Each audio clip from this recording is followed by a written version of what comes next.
L'année dernière, j'avais sorti une vidéo sur Cobalt Drake version clear. J'ai même effectué une petite mise en scène où je trouvais un trésor dans ma chambre, mais les produits qui étaient présents dans ce trésor étaient littéralement des produits Metal Fight Pre-Breed Wheel. Donc Pre-Breed Wheel, c'est-à-dire la toute première gamme de Metal Fight qui était sortie au Japon. Mais comment je peux dire, il y avait deux raisons pourquoi je n'ai pas fait de vidéo depuis que vous avez vu ces produits-là. Bah déjà, la hype sur certains produits qu'on avait l'année dernière en été 2025, comme le set de Sharscale. Et après, la plupart des produits m'intéressaient plus chez Babyliss que à Metal Fight. Et du jour au lendemain, les vendeurs que j'avais enregistrés pour faire de bonnes affaires sur ces produits et compléter avec une grande chance la collection Pre-Breed Wheel, les vendeurs étaient partis. Il n'y avait plus rien. Je cliquais sur les descriptions, c'était indisponible sur AliExpress. Et donc, ça m'avait refroidi.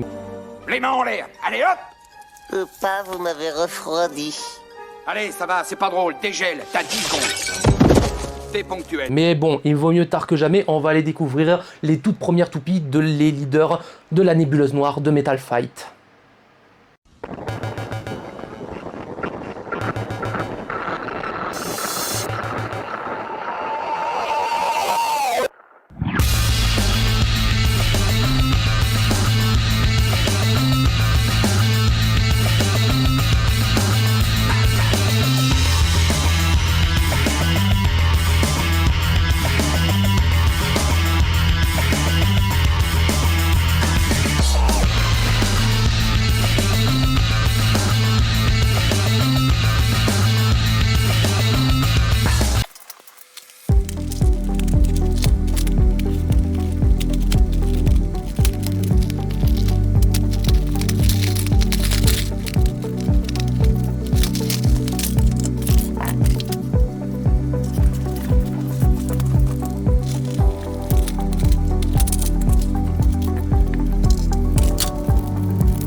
Voilà, c'est bon, j'ai fini de déballer Eldrago et Wolf, donc on va commencer par le B-Launcher à rotation inversée de Eldrago, d'une couleur blanche, vraiment, il est magnifique. Hein. Et après, ça fait longtemps que je n'ai pas retouché un String Launcher de Metal Fight, en plus, la longueur que ça, vraiment, c'est...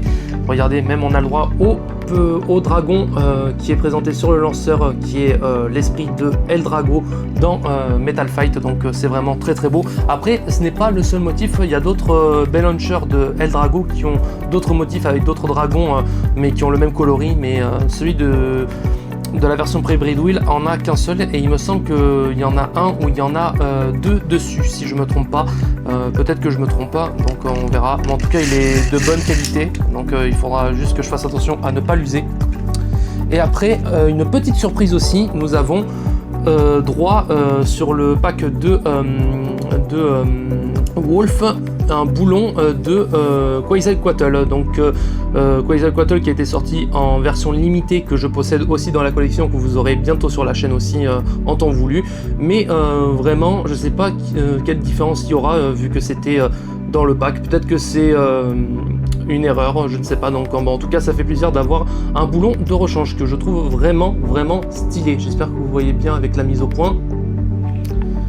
Donc et après, donc nous avons deux clés de serrage, une violette et une bleue translucide. On s'attarde pas dessus, vraiment j'adore les clés de serrage de Metal Fight, c'est de bons souvenirs. Après, littéralement les seules différences sur Wolf et Eldrago, c'est combat, mais je vais jouer avec pour la fast test en tout cas.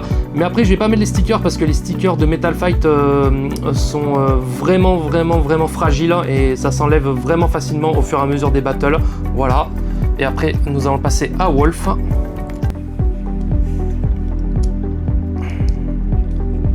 Et après, ça m'étonne que Wolf soit une type attaque en Pre-Breed Wheel, parce que de base, Wolf, c'est une toupie de type équilibre. Mais après, il me semble que la version starter, c'est avec un bit, je voulais dire une boîte de performance d'équilibre. Donc, je sais pas exactement, mais après, là, c'est un combo d'attaque. En plus, elle est très basse. Hein. Mais en tout cas, j'adore le design et la couleur de la Chrome Wheel et les boulons.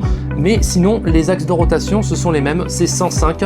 les deux axes de rotation sont 105 chacun et ils ont la même pointe, c'est flat comme Pegasus Pre-Hybrid Wheel. Donc voilà, je propose qu'on passe au montage des toupies. Voilà, donc pour ceux qui se demandent pour le montage d'une Metal Fight, c'est d'abord mettre l'axe de rotation, le face ou le boulon, et après vous prenez la pointe de performance, vous prenez une clé de serrage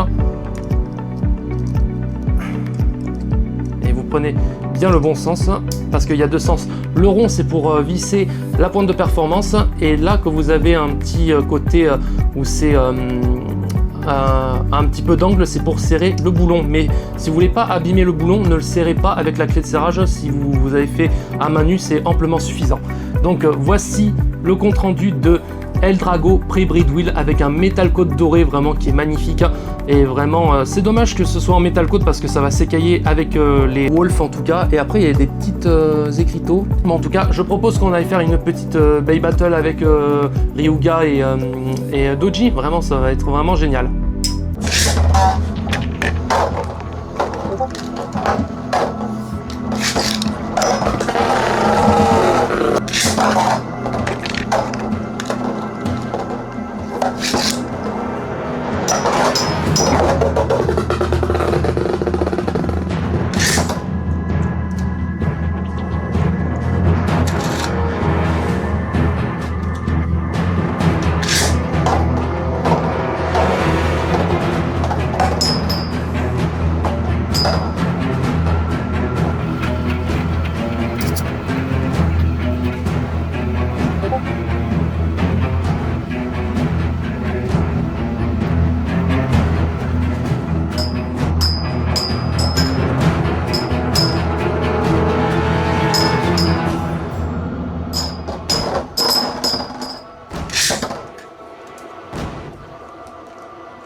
Sincèrement, il n'y a rien de mieux qu'une bonne Bay Battle de Metal Fight si vous avez passé une mauvaise journée pour se changer les idées, mais vraiment, c'est énormissime. Après, j'adore le design de la Chrome Wheel de Wolf. Je trouve que c'est l'une des plus belles que Takara nous ait donné à l'époque. Après, même si elle est assez basse, mais après, c'est le but, c'est pour faire des attaques upper. Mais après, vraiment, défaut que je donne, c'est qu'elle a les mêmes pièces au niveau de l'axe de rotation et la pointe de performance par rapport à Eldrago, c'est 100 ou 105 et flat, hein, comme Pegasus d'ailleurs. Après, comment je peux dire, il y a même un petit peu de peinture de mon carton rouge qui est resté un peu sur l'écran mouille, mais si vous grattez bien, ce n'est pas si grave, ça peut partir et ça ne affecte pas les performances de la toupie. Et après, vraiment, j'ai autre chose à dire à tous mes abonnés. Un grand merci à vous, on a dépassé les 100 abonnés, c'est vraiment génialissime. Et après, je vais essayer de vous proposer un meilleur contenu et après, n'hésitez pas à me demander si le contenu Metal Fight vous plaît. J'ai encore quelques Pre-Hybrid Wheel de côté pour la chaîne, donc si ça vous intéresse, n'hésitez pas à vous manifester dans l'espace commentaire. Et après, n'hésitez pas à liker et à vous abonner, ça fait vivre la chaîne. C'était Dark Knight Dragoon, à bientôt.